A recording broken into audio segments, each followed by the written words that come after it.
Good afternoon, everyone. My name is Kate Singh, Chief Communications Officer for the 4th Judicial District Attorney's Office. We are nearing the 3-year mark since Fountain Police Officer Julian Becerra was severely injured in the line of duty on February 2nd in 2023. In the hospital, Julian fought for his life for 9 days and ultimately succumbed to his injuries on February 11th, 2023. Today, Julian's killer was convicted and sentenced by an El Paso County District Court judge. District Attorney Michael Allen, supported by our trial team, Assistant District Attorney Brent Nelson, Chief Deputy District Attorney Jeff Harwood, are standing by to provide you with that information.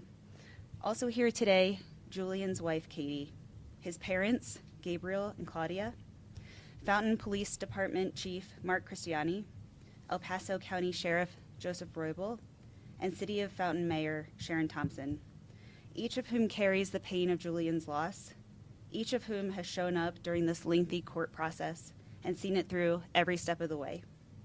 We will have some time for questions. Please hold on to those until our speakers have been heard. First, District Attorney Michael Allen. Thank you all for being here today.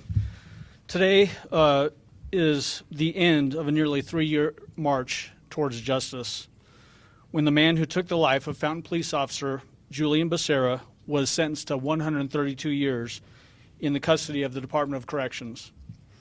This grueling court process, made even more difficult due to the changes in the law as it relates to habitual offenders, resulted in delayed justice.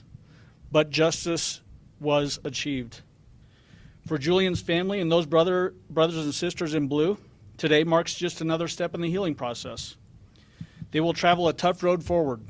It will be filled with anger, frustration, pain, but it will also be filled with happy memories and profound love. Love for a husband, a father, a brother, uncle, and son who was taken much too soon at the hands of a violent repeat offender. While we know nothing about this case will bring Julian back, he will be forever remembered in our hearts. Julian Becerra, like so many other officers across this great country, dedicated his life towards standing for something much bigger than himself. He willingly placed himself in the path of danger so that all of us can live in peace and without worry. Men and women in blue, at the start of each shift, put on their uniforms, fasten their duty belts, and straighten their badges. They then kiss their families goodbye, never knowing if that shift will be their last. Despite the danger, they stand face to face with evildoers, willing to lay their lives on the line to stop the madness. This case, here in Colorado, also stands for an unfortunate reality. There are consequences for a soft-on-crime approach through policy adoption and the erosion of laws. The consequences are felt by real people, like these folks here today. They're profoundly impacted. Families are torn apart. Communities are shaken to the core. Violent criminal behavior has no excuse. And those who choose to do evil in this community will be held fully accountable to the law, just as what happened in this case. I'll have some comments later, but now I want to turn it over to Katie Alderman, Julian's wife. Katie? Today has been a really good day for all of us in this process. Julian wore his badge with honor and bravery, and he loved serving his community. His loss will continue to be felt deeply every day. I just want to thank the DA team. You guys were amazing. And the support of the community. It's been a really long journey, but there is some light at the end of our tunnel and some solace today. Thank you, Katie. And next we'll bring up Gabriel and Claudia Becerra. Like Katie said today, it's a great day for us today. Unfortunately, it's not a great day for Mr. Bobian, which he's going to spend the rest of his life in prison. And it's not that we don't care for him. Unfortunately, he shows worse path to go instead of choosing what my son picked, the right thing to do for people around us and around you. And, God help him to be a better person in prison, help other prisoners before they get out, and show him that it's nothing good coming out of what bad things do. It's really hard to understand that, but, like I said, we're happy. Unfortunately, he's not. I want to thank Jeff, the whole team, and everybody, all the blue, all the people, all the guys that worked with my son and did everything with him. And they were his friends. There's a specific person that I would like to name that worked with him, workers, they were partners. But I'm not going to name no names especially because they know who I'm talking about, and they can hold it in their heart. But everybody in blue, do your job. Keep up the good work that you guys do, especially because we need to be safe. And keep up the good work again. And thank you for what you all did for us today, especially the court. Thank you. Next, I just want to say some quick remarks before we turn to the chief and to the sheriff. Results like what was achieved today are the direct result of strong partnerships, collaboration and investigation, and keeping eyes firmly fixed on justice. Chief Mark Cristiani will be up next, and I just want to tell you thank you to everybody with your department. You do fantastic work down there. You're a great partner for us, and we could not be here today without the work that you all do every single day. And then Sheriff Joe Roybal, same to you. The collaboration and professionalism and the dedication that your office has towards achieving justice for this community is certainly felt and understood by members of this office, and we appreciate the partnership that we have with you. With that, I'd like to have Chief Cristiani come up. Thank you, Michael. Good evening. My name's Mark Cristiani. I'm the Chief of Police for Fountain. I don't have anything prepared. I've written a lot and rewrote and put in the trash and rewrote again. And, I want to speak from the heart, take a page out of Katie's book. This has been very difficult for our department. I'll never forget the day I arrived on scene. I wasn't the chief at the time, but the absolute chaos and looks on the officers' faces when they knew their brother had fallen. And I think even though we were in denial and we probably thought and hoped that Julian would return to us, that day never came. And we all know, obviously, Julian died many days later. He paid the ultimate sacrifice that we ask all of our officers to someday they might have to pay. And, I almost feel like I don't deserve to be up here because standing in front of Julian's parents and his wife and his son and daughter who are at home, to be here as a police chief talking about what happened is surreal, something I've never had to do before.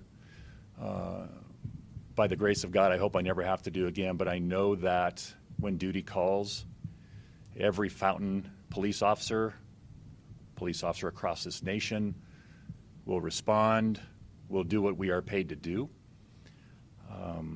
I feel lucky that I've been able to touch and hold Julian's son, and he doesn't get to do that anymore.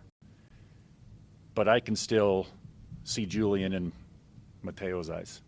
And those are the moments that I look forward to and cherish the few times that I get to see him. So I want to thank Sheriff Joe Roybal and his investigative team that night. Your detectives, your officers that were there backing us up were phenomenal, are phenomenal. We work with them every day. And I can't say enough about the investigation that took place to get us to this point. Colorado Springs Police Department was also there assisting, Colorado State Patrol, all of the fire and police medical personnel that were there. All of this culminates to today where we're at. And today was a big day for the Fountain Police Department and the citizens of Fountain. And without Jeff Harwood, Brent Nelson, Coyette, I know you're listening or here somewhere, and Michael Allen and his entire staff, this was a difficult 3-year journey almost. And without them keeping us informed, updated, and really in the loop the entire way. And nothing happened without us knowing, from my perspective. So I thank you all for your professionalism and everything you guys have done for us. Truly, these are great partners standing behind me, and I would not be able to be successful in my job without them. And I'm going to leave it at that. So I appreciate you all for taking the time. Thank you very much. Sheriff Joe Roybal. I appreciate you all being here. I do have a statement prepared, but I'm going to keep it folded. Today is a day where the culmination of a lot of hard work, many hours from investigators, patrolmen, multiple agencies, my detectives, Fountain PD, State Patrol, that worked tirelessly, not just because Officer Becerra was one of ours, he was a victim. And I hope this afternoon we have legislatures watching, stare in the face of the victims that remain here, that have to move on with their lives, carry on without their loved one. You know, the partnership with the DA's office, District Attorney Michael Allen, I think said it best. Every day, every shift, the men and women in law enforcement that swear to uphold the law and protect our community kiss their loved ones goodbye. This is the harsh reality they face, and we are blessed to live in El Paso County, where our community supports our law enforcement. That's why they go out there, knowing the dangers they face, knowing the frustrations that the legislature holds against us, tying our hands with our ability to do our jobs, holding criminals not accountable for what they do, holding police accountable, and restricting our ability to fight crime and keep you all safe. And they face those frustrations daily. They face those risks and those dangers, and they gladly and proudly don the uniform, don the badge to keep you all safe. And I know I share and speak for Chief District Attorney Michael Allen when I say I am proud of the men and women in the Pikes Peak region and all the law enforcement officers in El Paso County who take that risk gladly, with honor, to serve and keep you all safe. No matter who the victim is, they step up every single day and miss holidays and miss special occasions and miss sleep. And I stand here before you to reaffirm the promise that everyone up here makes, from the district attorney to police officers, that we will do everything within our power, despite the laws, to keep you all safe, because we love you and we love our community. Thank you. Thank you, Sheriff. I want to brag a little bit on members of the DA's office. This case presented some really unique challenges to it, challenges that are not normally seen in a felony murder case, where we've got a police officer falling off of a bridge based off of a violent offender's actions moving towards that police officer. Those challenges are very unique. And it took a lot of hard work from the investigation side, from the sheriff's office and all the other agencies that were involved, the Fountain Police Department, to give us a strong case that then this trial team could take forward and achieve a conviction on. And it struck to the very core of every single one of the members of this trial team. So when I say that the 4th Judicial District DA's office stands ready, willing, and able to hold violent offenders accountable, it's because I know that we have men and women in this office who are willing to do that every single day for the victims of these violent offenders. People like my Assistant DA, Brent Nelson, behind me, Chief Deputy DA Jeff Harwood to my right, DA Investigator Cecil Weir, I think, is somewhere in the back of the room there. All of the support staff, Kim Danluck, Koyette Hansen, Ariel Rubosh, and everybody else on every single case that we have in this office is ready, willing, and able to take on the toughest of tough cases. And we do it proudly, and we do it because this community demands it and deserves the ultimate justice that we can achieve through the court system. So I just wanted to finish on that, and thank you to the team and to Brent and Jeff especially for putting in the hard work and the hours that they had to put in to achieve a 132-year prison sentence on a difficult case like this one presented to us. And that's all I've got. If anybody has any questions, yeah.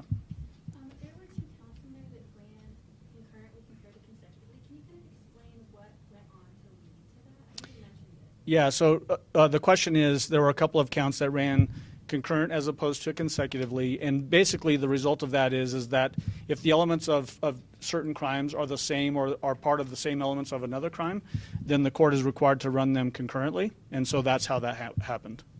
Yep. Any other questions? Not seeing any other questions. I want to thank you again for being here today, for being here to remember Officer Julian Becerra. He is the reason why we're standing here today, to talk about the justice that was achieved by this trial team and by the investigation, and to remember going forward Katie and Gabriel and Claudia and everybody that loved Julian Becerra and will continue to love him into the future. So thank you again for remembering Julian and being here for him today. Thank you. Thanks, everyone. I don't anticipate any further updates, but if you have any questions, please feel free to reach out to me. Thank you.